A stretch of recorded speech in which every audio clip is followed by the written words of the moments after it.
Hello, my name is Nazrina Zuryani. I'm a lecturer from Sociology Department, Udayana University, Faculty of Social and Political Science in Bali.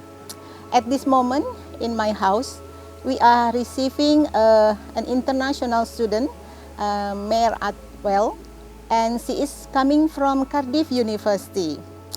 Cardiff University in England. I was explaining about a communal space in Bali, where I discover and explore in order to make Mayors Atwells understand what is the use of communal space like Banjar, and then the Taman Kota or city park, and the cemetery, traditional market used in the public.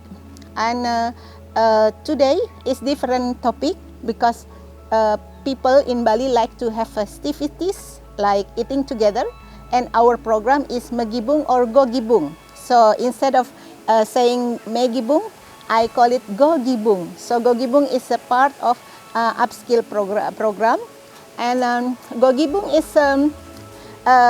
eating together in the Balinese way. After we start, usually someone hit the kul-kul for 7 times.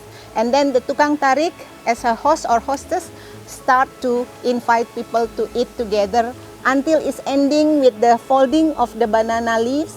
And then we finish the Gogibung or Gogibung for this occasion. So that's what I can say about the upskill program. And I would like to say thank you for everyone who are involved, and also thank you for upskill program.